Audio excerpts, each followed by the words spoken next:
इसके बाद में नेक्स्ट टॉपिक है फिर rebounding of ball on a floor. कोई भी फ्लोर है उसके ऊपर कोई भी बॉल गिराई जाती है तो वो बार बार टकराती है फ्लोर के ऊपर, ऊपर उछलती है, और हर बार जब वो टक्कर मारेगी फ्लोर के ऊपर तो उसकी काइनेटिक एनर्जी का लॉस होता रहेगा। तो आप देखते हो कि पहली बार जब टकराती है तो थोड़ा सा उसकी ऊंचाई कम हो जाती है पहले से, दूसरी बार टकराएगी तो और ऊंचाई थोड़ी कम हो जाएगी, तीसरी बार टकराएगी तो और कम हो जाएगी, और ऐसे हर बार जब टक्कर होगी फर्श के साथ में, फ्लोर के साथ में उसकी, तो हर बार उसकी काइनेटिक एनर्जी का लॉस होता रहेगा, क्योंकि ये जो कोलिजन है ये कौन सी कोलिजन है, इनइलास्टिक कोलिजन है। ठीक है, तो यहाँ पे क्या एक्टिविटी होगी, जैसे मान लो किसी बॉल को आपने किसी एच नोट हाइट से छोड़ा, यहाँ से हम किसी भी बॉडी को या किसी भी बॉल को छोड़ रहे हैं, तो जब ये बॉल इस फ्लोर के ऊपर टकराएगी तो टक्कर के बाद में इसकी काइनेटिक एनर्जी का कुछ लॉस हो गया, तो अब ये उतनी ऊंचाई तक नहीं जा पाई जितना पहले ये जिस ऊंचाई से गिराई गई थी। ये H1 क्या है, एच नोट से कम है। फिर ये जब दूसरी बार जाके जमीन पे टकराएगी तो वापस इसकी काइनेटिक एनर्जी का कुछ लॉस हो जाएगा, तो वापस ये इससे भी कम ऊंचाई पे जा पाएगी, फिर और कम ऊंचाई पे जा पाएगी। इस तरीके से ये बार बार ऐसे टकराते हुए कम ऊंचाई पे जाते जाते जाते लास्ट में रुक जाएगी। तो ये वाली एक्टिविटी होगी यहाँ पे। तो इसमें तीन चीजें आपको मोस्टली पूछी जाती है कि जब आपने किसी भी बॉडी को एच नोट हाइट से गिराया तो किसी nth रिबाउंड के बाद में वो कितनी हाइट के ऊपर जाएगी। मतलब जैसे पहली बार टकराई तो ये H1 हाइट पे गई, दूसरी बार टकराई तो ये किसी H2 हाइट पे गई। तो ऐसे अगर ये nth बार टकराएगी, n की वैल्यू कुछ भी हो सकती है, 2 3 4 5 7 कुछ भी, तो nth बार जब ये टकराएगी तो ये कितनी ऊंचाई पे जा पाएगी। तो जब आप इसको कैलकुलेट करोगे तो आंसर निकल के आएगा HN, यानी कि nth रिबाउंड की हाइट ये दे रखी है e⁻2n इंटू एच नोट। ये जो E है इसका मतलब होता है coefficient of restitution. Coefficient of restitution, अलग अलग टाइप के जो कोलिजन होते हैं ना उसके लिए कोफिशिएंट ऑफ रेस्टिट्यूशन की वैल्यू अलग अलग होती है। तो फ्लोर के ऊपर डिपेंड करेगा और बॉल की रफनेस के ऊपर डिपेंड करेगा कि किस टाइप की ये कोलिजन होगी, इसके लिए कोफिशिएंट ऑफ रेस्टिट्यूशन कितना होगा, उसके अकॉर्डिंग फिर ये हाइट डिसाइड होगी कि ये nth रिबाउंड में कितनी हाइट तक जा पाएगी। ठीक है, तो ये जो nth रिबाउंड है उसकी हाइट अपने पास निकल के आ जाएगी, सीधा फॉर्मूला चिपकाना है इसमें। n का मतलब क्या है, नंबर ऑफ रिबाउंड। जैसे आपको थर्ड रिबाउंड की हाइट पूछे तो n की वैल्यू 3 पुट कर देना, सॉल्व कर लेना। एच नोट का मतलब है इनिशियल हाइट जहां से उसको गिराया गया है। ठीक है, दूसरी चीज आपको पूछी जाएगी जो nth रिबाउंड है उसकी वेलोसिटी क्या होगी। पहली बार ये गिरेगी तो मान लो ये किसी v नोट वेलोसिटी से जाके फ्लोर पे टकराती है। अब वो v नोट कितना होगा, वो √2g एच नोट के बराबर होगा। ये कैसे आया तो इसको मैं बता देता हूँ। इसके लिए हम इक्वेशन ऑफ काइनेमेटिक्स यूज कर रहे हैं, v square minus u square equal to 2as। जब एच नोट हाइट से हमने इस बॉडी को, इस बॉल को गिराया तो इनिशियल वेलोसिटी कितनी थी इसकी, शुरुआत में 0, तो u की वैल्यू 0 है, इनिशियल वेलोसिटी 0 है, तो v square minus 0 equal to 2। Acceleration कौन सा काम कर रहा है, g, कितनी हाइट से गिराया गया है एच नोट, तो s की वैल्यू एच नोट के बराबर है, तो v इक्वल टू आ जाएगा, सॉल्व करोगे तो √2g एच नोट। तो ये भी आप याद रखो कि जो फर्स्ट टाइम बॉडी जमीन पे टकराएगी फर्स्ट टाइम तो उसकी वेलोसिटी कितनी होगी, √2g एच नोट के बराबर होगी। अब ये बोल रहे हैं कि nth रिबाउंड की वेलोसिटी क्या होगी, मतलब पहली बार टकराई और जिस वेलोसिटी से वो ऊपर उठेगी वो है फर्स्ट रिबाउंड की वेलोसिटी। टप्पा खा के बॉल जब वापस ऊपर उछल रही है तो किस वेलोसिटी से ऊपर जा रही है, उसी को बोलते हैं फर्स्ट रिबाउंड की वेलोसिटी। जब ये तीसरी बार टकरा के वापस ऊपर उछलेगी तो इसकी वेलोसिटी कितनी होगी। तो अगर आपको कोई भी nth रिबाउंड की वेलोसिटी कैलकुलेट करनी है तो उसका फॉर्मूला क्या होगा, e⁻n इंटू वी नोट, जबकि वी नोट क्या है, √2g एच नोट के बराबर है।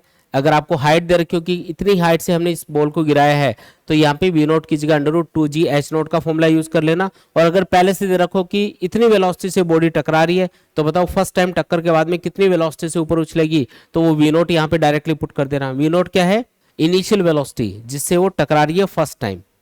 ठीक है, तीसरी चीज कि nth रिबाउंड का टाइम कितना होगा, nth रिबाउंड में कितना टाइम लगेगा मतलब। ठीक है, जैसे पहली बार बॉडी टकराई, टकरा के वापस उछलेगी। ठीक है, तो nth रिबाउंड, जैसे फर्स्ट रिबाउंड का टाइम कितना है, मतलब फर्स्ट टाइम बॉडी जाके जमीन पे टकराएगी तो उसमें कितना टाइम लगेगा। जब एच नोट हाइट से हमने बॉडी को गिराया तो फर्स्ट टाइम ये कब टकराई, किसी टी नोट टाइम बाद में टकराई, तो वो टी नोट कैसे कैलकुलेट कर सकते हो, s equal to ut plus half at square. s का मतलब जितनी हाइट से उसको गिराया गया है तो वह एच नोट के बराबर, इनिशियल वेलोसिटी 0 है, 0 पुट कर देंगे, 1/2 एक्सेलरेशन g काम करेगा इंटू टी स्क्वायर, तो टी की वैल्यू क्या आएगी, √2h/g के बराबर। तो ये फर्स्ट रीबाउंड का टाइम है कि फर्स्ट टाइम जब जमीन पे जाके बॉडी टकराएगी तो उसमें कितना टाइम बीत जाएगा, √2h/g। अब बोले कि भी सेकंड रीबाउंड का टाइम बताओ, थर्ड रीबाउंड का टाइम बताओ, तो ये फॉर्मूला यूज कर लेना फिर, tn यानी कि e⁻n √2h0/g। तो ये फॉर्मूला यूज करके हम क्या कैलकुलेट करेंगे, nth रिबाउंड का टाइम जब ये जमीन पे टकरा रही तो उसका टाइम अगर आपको दे रखा हो तो इसी फॉर्मूले को आप ऐसे भी लिख सकते हो, tn = e⁻n t। ये वाला कौन सा टाइम है, तो ये वो टाइम है जब ये फाइनली जाके रुक जाएगी, ऐसे टप्पा खाते खाते लास्ट में जाके बॉल रुक जाती है, तो लास्ट में रुकेगी तो उसमें कुछ टाइम तो लगेगा। तो वो टोटल टाइम अगर निकालना हो तो ये फॉर्मूला यूज करेंगे, t = 1 + e/1 - e √2h0/g। ये कम काम आएगा फॉर्मूला, ये टोटल टाइम है जब बॉडी लास्ट में टप्पा खाते खाते लास्ट में रुक जाएगी तो उसमें टोटल टाइम कितना लगेगा, ये वो टाइम है। ठीक है, 1 + e/1 - e √2h0/g। तो ये फॉर्मूला यूज कर लेना। मोस्टली जो फॉर्मूले काम आएंगे ये पहले दो काम आएंगे आपके, ये दो फॉर्मूले तो अच्छे से याद होने चाहिए, इजीली आप क्वेश्चंस को सॉल्व कर लोगे सिर्फ दो दो लाइंस के अंदर। ठीक है, क्वेश्चन आपको दिया हुआ देखो, a metal ball falls from a height of 32 metre on a steel plate, if the coefficient of restitution is 0.5, to what height will the ball rise after second bounce. जब दूसरी बार टकरा के बॉल ऊपर उछलेगी तो कितनी हाइट पे वो जा पाएगी, ये आपको पूछा जा रहा है। कितनी हाइट से बॉल को गिराया गया है, h0 आपको दिया हुआ है 32 मीटर, और कोफिशिएंट ऑफ रेस्टिट्यूशन कितना दे रखा है, 0.5। सेकंड रिबाउंड के लिए आपको पूछा जा रहा है कि जब सेकंड टाइम टकराएगी बॉल तो कितनी हाइट तक जा पाएगी, तो सेकंड रिबाउंड के लिए आपको पता करना है। तो nth रिबाउंड का फॉर्मूला ये होता है, hn = e⁻2n h0। यहाँ पे सेकंड रिबाउंड के लिए n की वैल्यू 2 पुट कर दो तो ये आएगा h2 = e⁻2 × 2 यानी कि 4 × h0।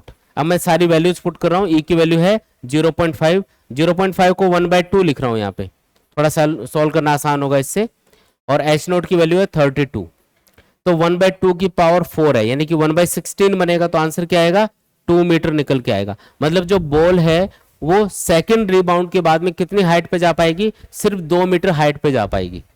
आया समझ में, ठीक है, आसान है ना, फॉर्मूला याद कर लेना बस।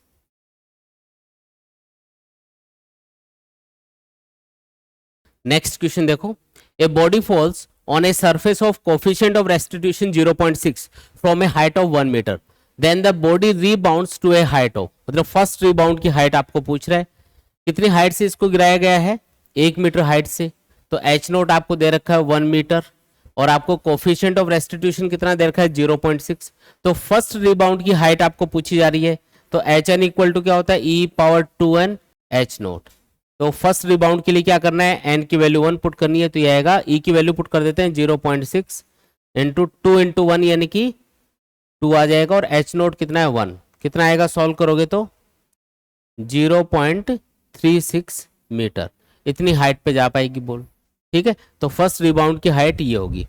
एक और चीज कैलकुलेट कर लेते हैं कि जो फर्स्ट रिबाउंड है उसकी वेलोसिटी क्या होगी, है ना, इसमें पूछा नहीं है, वो भी कैलकुलेट कर लेते हैं। लेकिन तो फर्स्ट रिबाउंड की वेलोसिटी कैलकुलेट करने के लिए क्या करना है, फॉर्मूला यूज करेंगे, vn = फॉर्मूला होता है e⁻n × v0, और v0 किसके बराबर होता है, v0 मतलब फर्स्ट टाइम जब बॉल टकराएगी तो जस्ट उससे पहले, टकराने से जस्ट पहले, टक्कर से पहले उसकी वेलोसिटी हो चुकी होगी √2g h0 के बराबर। अब h0 हमको दे रखा है इसलिए मैंने ये फॉर्मूला यूज किया, अगर v0 डायरेक्टली गिवन होता कि टकराते टाइम पे उसकी वेलोसिटी इतनी होगी तो हम फर्स्ट रिबाउंड की यानी कि टक्कर के बाद में जब वो उछलेगी तो उसकी वेलोसिटी इजीली कैलकुलेट कर लेते। अब क्योंकि ये वाला फॉर्मूला यहाँ पे यूज करना पड़ेगा, तो vn = हम लिखेंगे e⁻n √2g h0। अब वैल्यूज पुट करके सॉल्व कर लो, फर्स्ट रिबाउंड की वेलोसिटी कैलकुलेट करनी है सपोज, तो e कितना है 0.6, पावर क्या लगा देंगे 1 लगा देंगे, और √2g की वैल्यू 10 ले लो, h0 की वैल्यू कितनी है 1 मीटर के बराबर है, देख लो कितना आ रहा है, ये आपका आंसर हो जाएगा 0.6, और ये कितना आएगा √20, √20 कितना होगा, लगभग 4.4 के आसपास कुछ आना चाहिए, तो ये आ जाएगा 2.64 मीटर पर सेकेंड। ठीक है, ये अपना फाइनल आंसर बनेगा। ठीक है।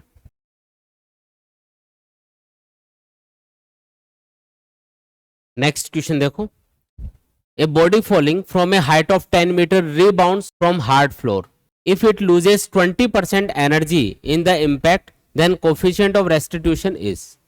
ये बोल रहा कि एक बॉडी है और उसको हमने 10 मीटर हाइट से गिराया है, ड्रॉप किया है, तो एच नोट कितना दे रखा है यहाँ पे 10 मीटर के बराबर। जब ये बॉल यहाँ पे टकराएगी, यहाँ पे जाके टकराएगी, तो इसकी 20% एनर्जी का लॉस हो जाएगा। कितने परसेंट? 20% एनर्जी लॉस्ट हो जाएगी।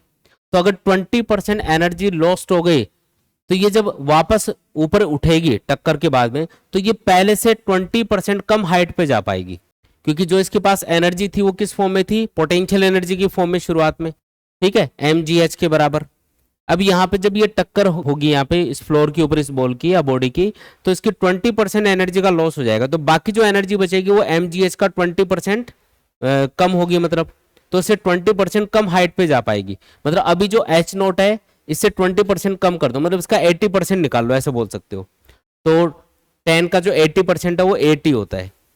अगर आप इसका 80% निकालोगे ना, 10 इंटू 80/100 करके सॉल्व करोगे तो ये 8 मीटर के बराबर आएगा। तो आपको ये पता चल गया कि फर्स्ट रिबाउंड के बाद में जब ये वापस ऊपर जा रही होगी तो ये जो हाइट कवर करेगी वो 80% होगा इनिशियल हाइट का।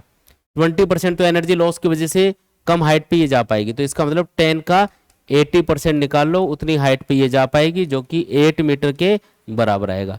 तो आपको ये पता चल गया कि फर्स्ट रिबाउंड की हाइट कितनी है। अब आप एच नोट जानते हो, आप H1 जानते हो, तो इजीली बता सकते हो कि कोफिशिएंट ऑफ रेस्टिट्यूशन कितना होगा। क्या फॉर्मूला होता है? जो nth रिबाउंड का फॉर्मूला होता है वो होता है HN equal to e⁻2n into h nought. सारी वैल्यूज पुट करके सॉल्व कर लो।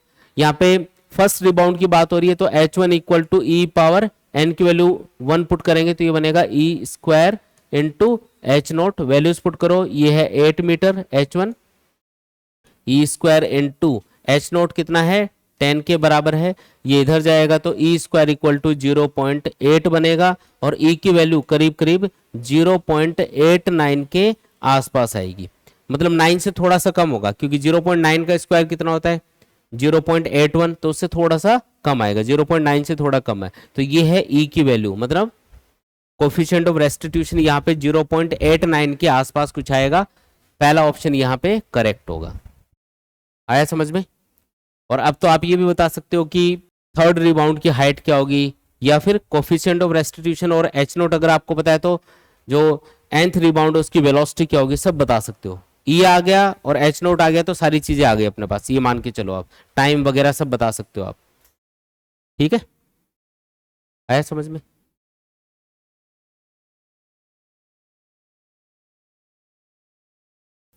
A ball is thrown vertically downwards from a height of 20 meter with an initial velocity v0. It collides with the ground, loses 50% of its energy in collision and rebounds to the same height. The initial velocity v0 is, ये बोल रहा है कि एक ball है और उसको हमने नीचे की तरफ थ्रो किया है, इस पर ड्रॉप नहीं किया है, हमने क्या किया उसको थ्रो किया, नीचे थ्रो किया है किसी v0 वेलोसिटी से, फिर ये किसी h0 हाइट से गिराई गई है, थ्रो की गई है मतलब, तो h0 हाइट से हमने इसको थ्रो किया किसी इनिशियल वेलोसिटी v0 से, ये टकराई और टकरा के वापस उसी हाइट पे आ गई। क्या एनर्जी का लॉस नहीं हुआ? क्या एनर्जी का लॉस हुआ है, लेकिन फिर वापस से उसी हाइट पे क्यों गई? क्योंकि इसके पास शुरुआत में कुछ काइनेटिक एनर्जी थी। अगर आप इसको ड्रॉप करते तो काइनेटिक एनर्जी के लॉस की वजह से या एनर्जी के लॉस की वजह से कि वापस उस हाइट पे कभी नहीं जा पाती। अब क्योंकि आप शुरुआत से इसको आप कुछ एनर्जी देके भेज रहे हो, शुरुआत में आपने इसको थ्रो किया ना तो उसके पास कुछ एनर्जी है, पोटेंशियल एनर्जी तो है ही, साथ में कुछ काइनेटिक एनर्जी भी है। तो टक्कर से जो एनर्जी का लॉस हुआ उसके बाद भी इसके पास इतनी एनर्जी बच गई कि ये वापस से उसी हाइट पे चली गई। क्वेश्चन समझ में आ गया? तो आपको पूछा है कि इनिशियल वेलोसिटी v0 कितनी है जिससे इसको थ्रो किया गया है ग्राउंड की तरफ। ठीक है, कितना परसेंट एनर्जी का लॉस हो रहा है यहाँ पे? क्वेश्चन में बोला गया 50% एनर्जी का लॉस हो जाएगा टक्कर के बाद में। तो पहले ये देख लेते हैं कि शुरुआत में इसके पास कितनी एनर्जी थी, शुरुआत में कितनी एनर्जी है, फिर उसका 50% लॉस हो जाएगा तो बाकी जो एनर्जी बचेगी उसी से ही ऊपर जाएगी फिर, और उससे फिर ये वापस h0 हाइट पे चली जानी चाहिए। समझ में आया? तो शुरुआत में इसके पास कितनी एनर्जी है पहले वो देखो, वो होगी mgh0 plus ½ m v0 square के बराबर। इतनी शुरुआत में एनर्जी है। टक्कर के बाद में इसका 50% लॉस हो जाएगा, तो इंटू 1/2 कर देता हूँ, हाफ हो गई इसकी एनर्जी। जितनी एनर्जी थी शुरुआत में उसका हाफ कर दिया मैंने, क्यों? क्योंकि लॉस में चला गया। अब बाकी जो एनर्जी बची है वो इतनी बची है, और इस एनर्जी से बॉल वापस ऊपर लिफ्ट होगी और वापस से h0 हाइट पे चली जाएगी। तो जो एनर्जी इसके पास बची है, जब ये h0 हाइट पे पहुंचेगी तो वो किस पे कन्वर्ट हो गई? वापस पोटेंशियल एनर्जी की फॉर्म में। तो ये एनर्जी बराबर होनी चाहिए mgh0 के। फाइनल जो पोटेंशियल एनर्जी होगी ना बॉल की, वो mgh0 होगी। दोबारा समझो, इसको थ्रो किया नीचे की तरफ, तो इसके पास शुरुआत में एनर्जी है mgh0 plus half mv0 square, kinetic energy plus potential energy. टक्कर होगी, टक्कर के बाद में इसका 50%, ये जो टोटल एनर्जी है इसका 50% लॉस में चला गया, तो कितना बचा? 50% बचा, यानी कि इसका हाफ बचा। ये जो एनर्जी बची है इससे ये वापस ऊपर जाएगी और h0 हाइट पे चलेगी। तो जो इसके पास एनर्जी बची थी काइनेटिक एनर्जी की फॉर्म में, उसी से ये ऊपर जा रही है, और वही एनर्जी लास्ट में किस में कन्वर्ट हो गई? पोटेंशियल एनर्जी में। तो फाइनल पोटेंशियल एनर्जी, अब क्योंकि h0 की वैल्यू हमको दे रखी है इस क्वेश्चन में कि 20 मीटर ऊंचाई से गिराया गया है, इसलिए मैं इसको h0 की फॉर्म में लिख रहा हूं आंसर को, ताकि हम इजीली इस v0 को कैलकुलेट कर पाए। समझ में आया कैसे करेंगे? ठीक है, तो बस आपको अब वैल्यूज पुट करके सॉल्व ही करना है और सब हो चुका है इसमें काम। m तो उड़ाई दो दोनों साइड में, ठीक है। ये 2 इधर मल्टीप्लाई कर लेंगे, इधर g की वैल्यू 10 पुट कर देते हैं, h0 की वैल्यू 20 मीटर दे रखी है क्वेश्चन में। Half v0 square equal to, ये 2, ये वाला 2 है ना, ये मैं इधर लेके जा रहा हूं, तो ये बनेगा 2gh0, g की वैल्यू 10, h0 की वैल्यू 20, ये आएगा 200, ये इधर बनेगा 400, ये इधर जाएगा तो 200 बचेगा, यानी कि 1/2 v0 स्क्वायर बराबर 200 आएगा, यानी कि v0 स्क्वायर कितना आ गया? 400 आ गया सॉल्व करेंगे तो, और v0 कितना आ जाएगा? 20 मीटर पर सेकंड के बराबर। मतलब शुरुआत में जब आपने इसको फेंका है तो इसने इसको कितनी स्पीड से आपने फेंका है? 20 मीटर पर सेकंड से फेंका है जमीन की तरफ। आया समझ में? इस तरीके से कैलकुलेट कर लेंगे। क्लियर है एकदम? इसके बाद में नेक्स्ट टॉपिक है collision between bullet and suspended block. इस टाइप की क्वेश्चंस भी कई बार पूछे जाते हैं कि एक ब्लॉक है, उसको लटका रखा है अपन ने किसी रस्सी से बांध के, और इधर से एक बुलेट फायर की जा रही है। तो उसमें दो सिचुएशन हो सकती है। पहली सिचुएशन ये हो सकती है कि जो ब्लॉक है उसमें जो बुलेट है वो धंस के रह जाए और फिर दोनों एक कंबाइंड मास की तरह ऊपर उठे। ठीक है, ये कोई m मास का कोई ब्लॉक है जिसको हमने लटका रखा है, इधर से एक बुलेट आ रही है। तो पहला केस ये हो सकता है कि ये इसके अंदर धंस जाए। जब बुलेट इसके अंदर धंसेगी तो उसके बाद में ये कंबाइंड मास बन जाएगा। मान लो इस बुलेट का मास m1 है, इसका मास m2 है सपोज करो। इसके पास वेलोसिटी है u1 मान लेते हैं, इसके पास कोई इनिशियल वेलोसिटी नहीं है, तो u2 कितना है? 0। फिर ये बुलेट इसके साथ जाके टक्कर करेगी और इसके अंदर धंस जाएगी। इसके अंदर धंस के ये आर पार इसमें से निकल नहीं पा रही है, बस इसी के अंदर है, तो ये कंबाइंड मास बन गया m1 प्लस m2। अब क्योंकि ये जाके इसको धक्का मारेगी, एक तरह से फोर्स लगाएगी, तो ये ऊपर उठेगा ये कंबाइंड मास, और ये मान लो ये इतनी हाइट तक जा पाता है। ये जो बुलेट और ब्लॉक है, ये जो कंबाइंड मास है, ये कितनी हाइट पे जा पाता है? इतनी हाइट पे चला गया। तो आपको पूछा जाएगा कि ये हाइट कितनी है, ये हाइट h मान लेते, कितनी हाइट तक ये ऊपर उठेगा, ये आपको पूछा जाएगा। तो ये कैसे सॉल्व करेंगे? पहले तो ये पता करना पड़ेगा कि ये जो कंबाइंड मास बन गया इस बुलेट की इस ब्लॉक से टक्कर के बाद में, जब इसके अंदर धंस गई होगी, तो जो कंबाइंड मास है उसकी वेलोसिटी कितनी है वो आपको पता करनी पड़ेगी, तभी आप पता कर पाओगे कि ये कितनी हाइट पे जा पाएगा। तो वो कैसे पता करेंगे? तो कंजर्वेशन ऑफ लीनियर मोमेंटम, ये सिंपल सा जो लॉ है वो अप्लाई कर दो। Initial momentum of the system, यानी कि इस बुलेट का और इस ब्लॉक का इनिशियल मोमेंटम देख लो, और टक्कर के बाद में जब ये कंबाइंड मास बन चुके हैं तो फाइनल मोमेंटम देख लो, दोनों को बराबर पुट कर दो। इसका मोमेंटम कितना? m1 u1, इसका कितना? 0। कंबाइंड मास बनने के बाद में टोटल मास हो चुका है m1 प्लस m2, और वेलोसिटी मान लो v हो चुकी है जिससे ये ऊपर जाएगा, तो v इक्वल टू आ जाएगा, ये आएगा m1 u1 upon m1 plus m2। तो ये कंबाइंड मास की वेलोसिटी आ गई अपने पास। अब जो कंबाइंड मास है इतनी वेलोसिटी से ऊपर जा रहा है, तो शुरुआत में इसके पास क्या होगी? यहाँ पे काइनेटिक एनर्जी, और वही यहाँ पे किस में कन्वर्ट हो जाएगी? लास्ट में जाके पोटेंशियल एनर्जी की फॉर्म में। तो शुरुआत में जो काइनेटिक एनर्जी होगी कंबाइंड मास की, वो होगी half m1 plus m2 into v square equal to m1 plus m2 into GH। h height पे जाके ये रुक जाएगा यहाँ पे। तो फाइनल जो पोटेंशियल एनर्जी होगी कंबाइंड मास की वो इनिशियल काइनेटिक एनर्जी के बराबर होनी चाहिए। m1 प्लस m2 दोनों साइड में उड़ा दो तो आंसर आएगा v equal to under root 2gh। आया समझ में? तो ये वो वेलोसिटी अपने पास आएगी जितनी हाइट पे ये जा पाएगा। ठीक है, कोई भी ब्लॉक हो या कोई भी बॉडी हो, जब वो किसी हाइट पे जाती है, इसके पास शुरुआत में वेलोसिटी अगर v है तो ये जितनी हाइट पे जा पाती है उस हाइट और वेलोसिटी में ये रिलेशन होता है। आप इसको याद भी रख सकते हो, v equal to under root 2gh के बराबर। ठीक है, अब इसका सेकंड केस देखो। सेकंड केस ये हो सकता है कि ब्लॉक यहां पे ऐसे लटका हुआ था, इधर से बुलेट आई किसी u1 वेलोसिटी से, बुलेट का मास m1, ब्लॉक का मास m2। अब ये इसके अंदर से आर पार निकल गई।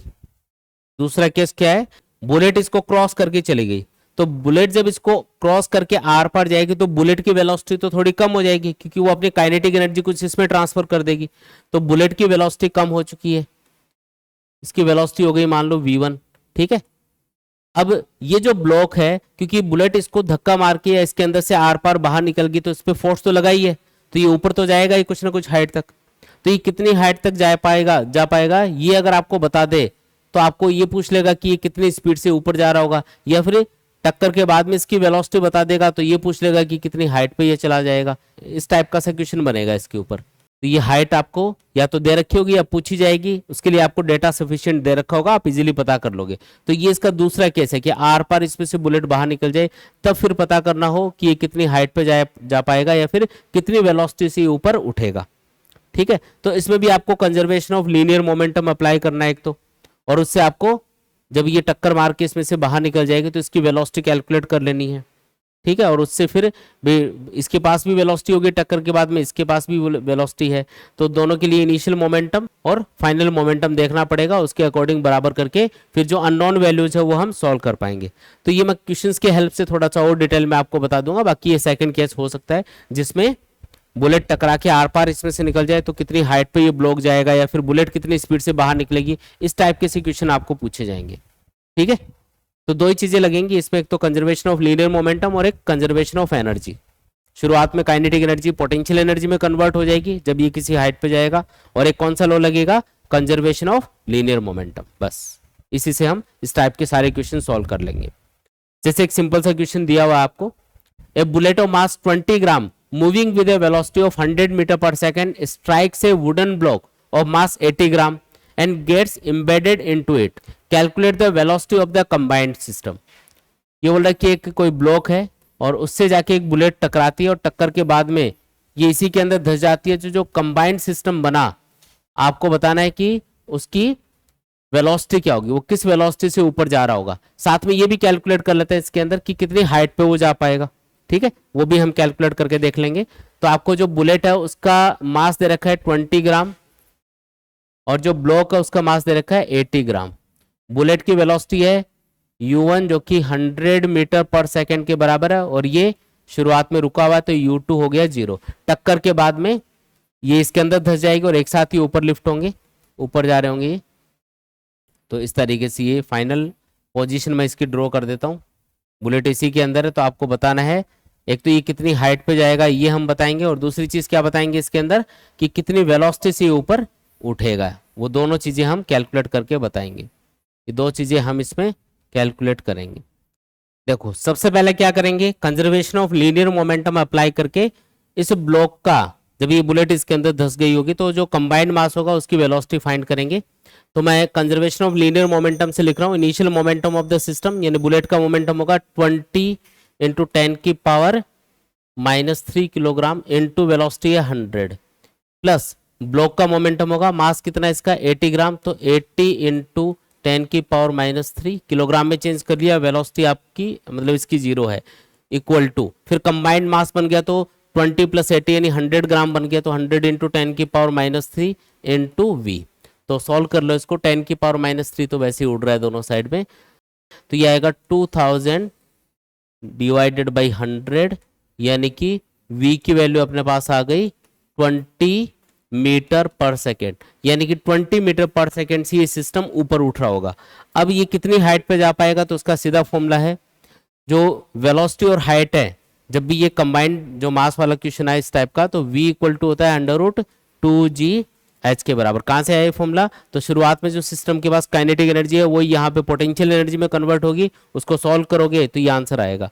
तो v की वैल्यू 20 आ चुकी है अपने पास में, वो पुट कर देंगे, g की वैल्यू 10 ले लेंगे और h की वैल्यू हमको पूछी जा रही है, तो स्क्वायर करो पहले तो सॉल्व करने के लिए। ये आएगा 400, इधर आएगा 20h, h कितना आ जाएगा? ये आएगा 20 मीटर के बराबर। ठीक है, आया समझ में? तो ये अपना फाइनल आंसर आ गया।